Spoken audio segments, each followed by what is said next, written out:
Hare Krishna. The journey from a passing attraction to a consuming obsession is powered by imagination. Sometimes, whenever people fall prey to any bad habit, it all begins with just a passing attraction. For example, say students, young people who have been brought up in cultured families, they come to colleges or they come to companies, they may have some just passing attraction. Okay, why do so many people drink alcohol? What is there in getting drunk? And they drink once. And their imagination is fueled by the many things they may have seen in movies or in depictions of parties. And they think, oh, I'll get high, I will enjoy. And that passing attraction, it was just, they would have seen it and they would have just left it and they would have gone on in life. But when their imagination gets fueled, then that imagination causes that to grow, and then they just can't resist it.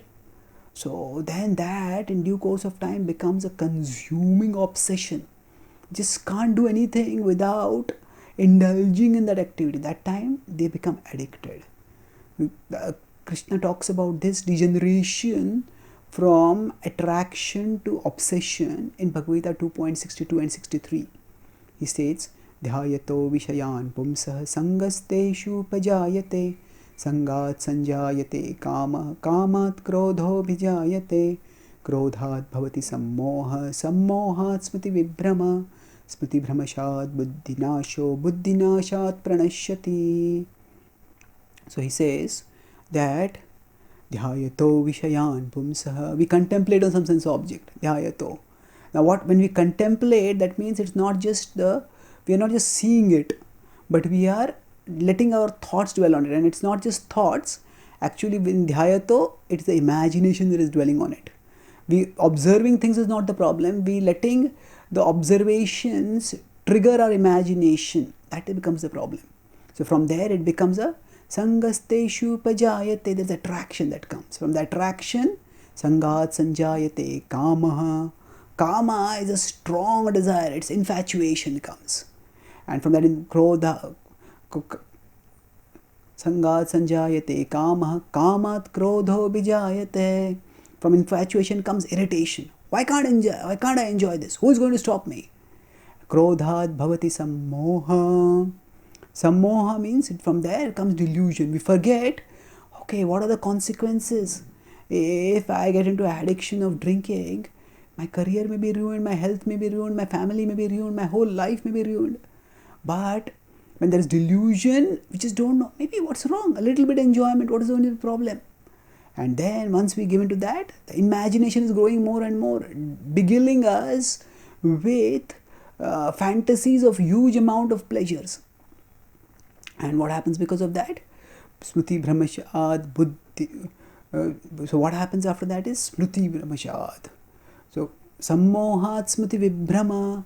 Whatever we may have heard about the dangers of alcohol indulgence or any kind of indulgence for that matter, we forget that. Smriti Brahmashad Buddhi Nasho. And then there is stupefaction. So there is oblivion, that is forgetfulness, and then there is stupefaction. We lose our intelligence. And then pranashyati buddhinashat pranashyati. Then there is destruction. We engage in act in self-destructive ways and bind ourselves. We may end up addicted. So that consuming obsession results from a passing observation, passing attraction through imagination. So we have to stop imagining pleasures. If we can stop imagining the pleasures, we can avoid much of the trouble that comes when we find ourselves caught in obsessions. Now, does this mean we have to suppress our imagination? No, we have to spiritualize our imagination. And that spiritualization, that means when we see some devotional stimuli, when we see some devotee who is very learned in scripture, then we should think, oh, I also would like to understand scripture nicely. We think, okay, how can I study? And we let our imagination direct and inspire and power us in our devotional service. When we see a beautiful Krishna does beautifully, we may think, oh, maybe I should also, I wish I could get deities in my house. And I will also try to decorate Krishna beautifully. We see, in this way we try to imagine and let the imagination power our service to Krishna, and that way the same imagination which powers us into illusion will power us in devotion and take us closer and closer to Krishna. And that imagination which earlier caused misery will now beget purity and ultimately ecstasy. Thank you. Hare Krishna.